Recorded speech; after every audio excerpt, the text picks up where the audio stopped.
ជំរាបសួរលោកគ្រូនិងមិត្តរួមហាត់ទាំងអស់គ្នាយើងខ្ញុំមកពីក្រុមទី2ដែលប្រធានបទរបស់យើងគឺធ្វើទៅលើប្រព័ន្ធបូមទឹកដោយស្វ័យប្រវត្តិក្រុមរបស់យើងមានសមាជិកចំនួន4នាក់ចំណាត់ឈ្មោះសេសានិងបកស្រាយទៅលើគ្រឿងឧបករណ៍អ៊ីនធឺណិតដែលយើងយកមកប្រើដើម្បីដំឡើងប្រព័ន្ធ CQ បូមទឹកហើយនឹងទិសដៅមួយចំនួនដែលពាក់ព័ន្ធខ្ញុំបាទឈ្មោះរ៉ាសារិនដែលនឹងបកស្រាយអំពីដំណើរការនៃប្រព័ន្ធបូមទឹកដោយស្វ័យប្រវត្តិខ្ញុំបាទឈ្មោះហ៊ុនវិសាលដែលនឹងបកស្រាយអំពីការអនុវត្តជាសួរទូចាំបាទឈ្មោះសើងសវណ្ណតូនខ្ញុំធ្វើការបកស្រាយទៅលើចំណុចគោលបំណងនៅក្នុងគោលបំណងរបស់យើងមានចំនួន4ដែលយើងនឹងធ្វើការបកស្រាយនៅក្នុង project របស់យើងទី1គឺការចេះប្រើប្រាស់គ្រឿងអេឡិចត្រូនិកទី2គឺការយល់ដឹងអំពីគ្រឿងអេឡិចត្រូនិកនីមួយៗទី3ដែលជាគោលបំណងធំរបស់យើងគឺការដំឡើង CQ បូមទឹកដោយស្វ័យប្រវត្តិហើយនឹងចុងក្រោយគឺជាការអនុវត្តនៅក្នុងជីវភាពរស់នៅប្រចាំថ្ងៃថាតើ CQ ដែលយើងបានដំឡើងយើងយកវាទៅប្រើប្រាស់នៅក្នុងការអនុវត្តអីខ្លះយើងនឹងបង្ហាញនៅក្នុងចំណុចស្នាដៃឥឡូវយើងចូលដល់ឧបករណ៍ក្នុងការដំឡើងប្រព័ន្ធ CQ និងទិសដៅអញ្ចឹងក្នុងនេះខ្ញុំនឹងបញ្ចូលអំពីឧបករណ៍ទិសដៅជាមួយគ្នាចំពោះឧបករណ៍ដែលយើងយកមកធ្វើការដំឡើង CQ មានដូចជាត្រង់ pistol អញ្ចឹងត្រង់ pistol គឺជាគ្រឿងបរិក្ខារបន្សំមាន CP3 ដែលជាកណ្ដាលគឺជាជើងបាក់ហើយនឹងសំខាន់គឺគ្រឿង Clayton Amateur ដែលត្រង់ pistol ដែលយើងយកមកប្រើគឺមានកុសសម្គាល់ BC 537ដែលមានចំនួន3គ្រាប់ហើយឧបករណ៍មួយទៀតគឺប្រភេទយោតគឺជាគ្រឿងបរិក្ខារមួយដែលផ្សំឡើងពីក្រាមសេមីកណ្ដាលប្រភេទ P និង N ហើយនឹង EC ប្រភេទ5គឺជាបណ្ដុំនៃ CP ដែលដំណើរការដល់ពេលដែលយើងផ្ដល់សញ្ញាវាហើយ output ដែលជាសញ្ញារបស់វាគឺយើងប្រើដើម្បីទៅបញ្ជាគ្រឿងនេះទៅផ្សេងទៀតចំពោះ relay វិញគឺជាកុងតាក់ជីស្នេះដែលយើងប្រើភ្លើងតូចដើម្បីទៅបញ្ជាភ្លើងធំឬក៏យើងប្រើ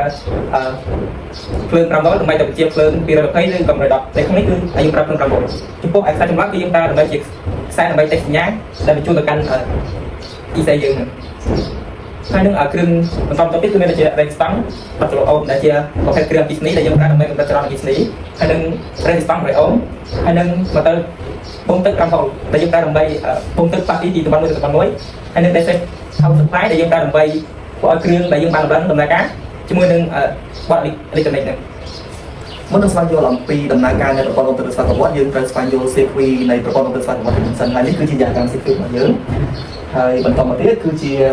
CQ ដែលយើងបានដំឡើងរួចរាល់ហើយចំពោះដំណើរការផ្សេងៗយើងនឹងទៅតាមទស្សនាវីដេអូរបស់យើងបន្តនេះគឺជាដំណើរការនៃប្រព័ន្ធ CQ បូមទឹកដោយស្វ័យប្រវត្តិជាដំបូងយើងភ្ជាប់ទៅនឹងប្រភពចរន្តអគ្គិសនី5វ៉ុលដើម្បីឲ្យ CQ របស់យើងដំណើរការពេលនោះ motor ចាប់ផ្ដើមបូមទឹកហើយពេលដែលទឹកពេញអាងគឺទឹកនឹងប៉ះទៅនឹងខ្សែ tester ទី3ហើយ motor នឹងឈប់បូមដោយស្វ័យប្រវត្តិ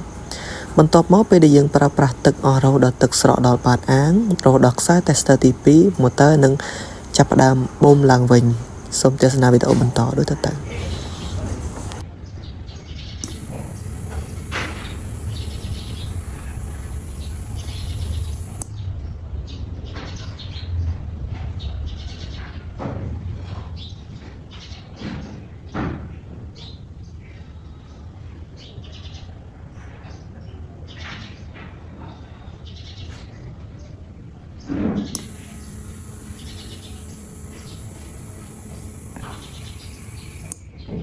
ចូលមកដល់ចំណុចទី5គឺចំណុចសន្និដ្ឋានមកក្រោយពីបញ្ចប់kontrolស្រាវជ្រាវក្រុមយើងខ្ញុំអាចយល់ដឹងអំពីការដំឡើងឧបករណ៍ប្រព័ន្ធបូមទឹកដោយស្វ័យប្រវត្តិបានយ៉ាងត្រឹមត្រូវនៅថ្ងៃអនាគតយើងអាចដំឡើង CQ ដែលមានផលខ្យល់ខ្ពស់ដូចជា110វ៉ុលទៅ120វ៉ុល